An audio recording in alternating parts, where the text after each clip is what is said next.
welcome to Psyched with Nurse Valerie, a nurse who loves to educate, entertain, and explore. And today our exploration begins at our Airbnb, the Gypsy Escape. But the exploration is not about the Gypsy Escape. It's about this brand new jewel, the little free library. So this was a birthday present from my father. Dad built this by hand. My birthday was last month, but yeah, sometimes I'm a little bit procrastinating, slow to do things. So I gave him the plans kind of late. But I'm stoked about this little free library because, of course, Psych with Nurse Valerie is always stoked about educating. So let me ask you this. In your own little free library, or if you were to stop at the Gypsy Escape and see a little free library, what is the first book that you would like to see in the little free library? Drop it in the comments below. Or what is your favorite book? Sure, be sure to drop that in the comments below as well. So the first book that I would put in the little free library is this jewel right here. The Immortal Life of Henrietta Lacks. This is a book written by Rebecca Skloot.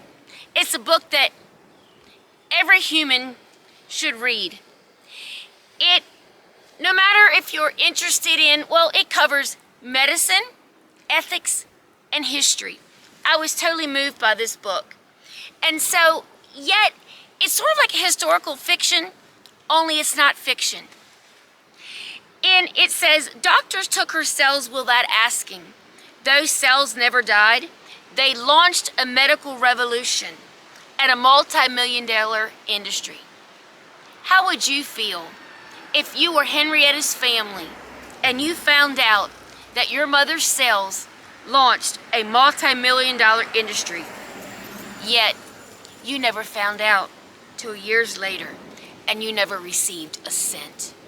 I was so moved by this book that Luke and I took a journey to Clover, Virginia, where we found Lackstown, the family home place, and Henrietta's grave, along with the tribute that is now given to Henrietta. But that tribute only came years later, after her family found out. There's also an HBO movie that you might want to watch that stars Oprah Winfrey. So let's put this in here. This is by far my book of the year. I've influenced a few people to read this book. I will put a link on the YouTube channel to the book. By far one of my favorite books. A couple other books that I've enjoyed this year has been Maybe You Ought to Talk to Somebody. It was written by a therapist who chronicles her life in therapy and also shares the experience of some of her patients, but of course she keeps it there, she keeps them private, so you won't figure out who they are. If you've not read the book Verity, psychological thriller, it's a must read. Alright, so if you've enjoyed the content today, please be sure to subscribe and like Psyched by Nurse Valerie.